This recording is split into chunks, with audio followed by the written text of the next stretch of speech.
And ఈరోజు ఈ video వచ్చేసి Indian history degree first year first semester ఒక ఇంపార్టెంట్ క్వశ్చన్స్ 3 యూనిట్స్ ఉన్నాయి. సో 3 యూనిట్స్ ఇంపార్టెంట్ క్వశ్చన్స్ ఈ వీడియోలో డిస్కస్ చేద్దాం. సో ఇక్కడ యూనిట్ 1లో క్వశ్చన్స్ ఏంటి అంటే మీకు ఇవి లాంగ్ ఆన్సర్స్ అండ్ వచ్చేసి షార్ట్ ఆన్సర్స్ కూడా అడిగే ఛాన్స్ ఉన్నాయి. కాబట్టి నేను ఏంటంటే యూనిట్ 1 క్వశ్చన్స్ అని మెన్షన్ చేసిన. సో ఈ మీరు ఇంపార్టెంట్ క్వశ్చన్స్ లిస్ట్లో ఈ క్వశ్చన్స్ ఆల్రెడీ ఉంటే ప్రిపేర్ అవ్వండి. సో లేకపోతే ఏంటి అంటే ఇట్లా మీ యొక్క ఇంపార్టెంట్ లిస్ట్లో యాడ్ చేసుకోండి. సో అది యూనిట్ 1లో క్వశ్చన్స్. అండ్ సెకండ్ యూనిట్లో SA questions short answers divide చేసుకుని మీరు చెక్అవుట్ చేసుకోవచ్చు. అండ్ దానికన్నా ముందు వచ్చేసి మన ఛానల్ ఎవరైనా ఫస్ట్ టైం చూస్తున్న వాళ్ళు అయితే ఏంటంటే సబ్స్క్రైబ్ చేసి బెల్ ఐకాన్ ఆల్లో పెట్టుకోండి. సో ఆల్లో పెట్టుకున్న వాళ్ళు ఏం చేస్తారంటే లైక్ చేస్తే మీరంటే 10 మందికి రికమెండ్ అవుతుంది. సో అది. అండ్ యూనిట్ 3లో క్వశ్చన్స్ చెక్ చేద్దాం. సో యూనిట్ 3లో మీరు ఎస్ఏ క్వశ్చన్స్ షార్ట్ ఆన్సర్స్ చూసుకుంటే ఇక్కడ ఏంటి అంటే సాల్ట్ సత్యాగ్రహ గ్రీన్ కలర్తో ఉంది క్వశ్చను. హోమ్ రూల్ మూమెంట్, వందే మాత్రం మూమెంట్. సో ఈ మూడు ఏంటంటే మీరు కొద్దిగా స్ట్రాంగ్గా ప్రిపేర్ అవ్వండి. ఏంటంటే వీటిని 5, 10కి రెండింటికి అడిగే ఛాన్స్ ఉంది కాబట్టి చెప్తున్నా. సో అది. అండ్ షార్ట్ ఆన్సర్స్ ఏంటంటే వీటిలో ఇయర్స్ ఉంటాయి.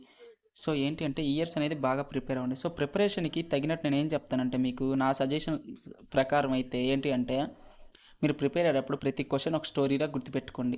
ఆ టైం లైన్కి ఏం జరిగింది ఒక ఇయర్ వేసుకొని ఒక పిన్ పేపర్లో తీసుకొని ఆ పిన్ పేపర్లో ఇయరు ఈవెంట్ మెన్షన్ చేయండి.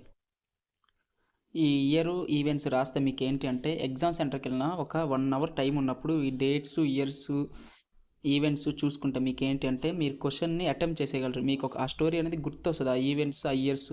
సో మీరు అటెంప్ట్ చేసేటప్పుడు ఎలా రాస్తారంటే ఆన్సర్ షీట్లో ఇయర్ ఫస్ట్ మెన్షన్ చేసి దానికి ఒక అండర్లైన్ చేసి బ్లూతో రాసి బ్లాక్తో అండర్లైన్ చేసి ఆ ఇయరు టైం లైన్ ఏం జరిగిన ఈవెంట్స్ అనేది ఆ క్వశ్చన్కి వచ్చినప్పుడు మీరు రాస్తే ఏంటంటే మీకు ఇనీషియల్ ఇంప్రెషన్ బాగుంటుంది. సో బాగుండడం వల్ల ఏంటంటే మీరు కరెక్షన్ చేసే వాళ్ళు ఏంటంటే ఫ్లోలో వెళ్ళిపోతూ ఉంటుంది. అండ్ రైటింగ్ అనేది మెయిన్ ఇంపార్టెంట్ అబ్బా. ఫస్ట్ ఏంటి అంటే మీకు స్కిల్ కోర్సు మల్టీ డిసిప్లినరీ కోర్సులో వాళ్ళు రైటింగ్ చూస్తారు. మీ రైటింగ్ ఎలా ఉండాలి, ఆ ప్రింట్అవుట్ దిగిపోవాలి. ఒక ప్రింట్ మిషన్తో రాస్తే ఎలా ఉంటుంది ఒక్కో లెటర్స్. సో అంత పర్ఫెక్ట్గా రైటింగ్ ప్రెజెంటేషన్ ఇవ్వండి. సో మిమ్మల్ని కొట్టేవాళ్ళే ఉండరు స్కిల్ కోర్సు మల్టీ డిసిప్లినరీ కోర్సెస్లో. సో అది మెయిన్గా నేను చెప్పదలుచుకున్నా. సో ఇంకా ఇట్లా వచ్చేసి ఏంటంటే టర్మినాలజీస్ మీకు ఏమైనా టఫ్గా ఉంటాయి క్వశ్చన్స్. మీరు ఏం చేస్తారంటే ఏఐ యూస్ చేస్తే మీకు ఏంటంటే చాలా ఈజీగా ఉంటాయి క్వశ్చన్స్. సో అలా గుర్తుపెట్టుకోండి. టర్మినాలజీస్ టఫ్గా ఉంటాయి బుక్లో. సో అది. ఐ హోప్ మీరంతా ఏంటంటే ఎగ్జామ్ బాగా రాయాలని కోరుకుంటున్నా. So thank you for watching video.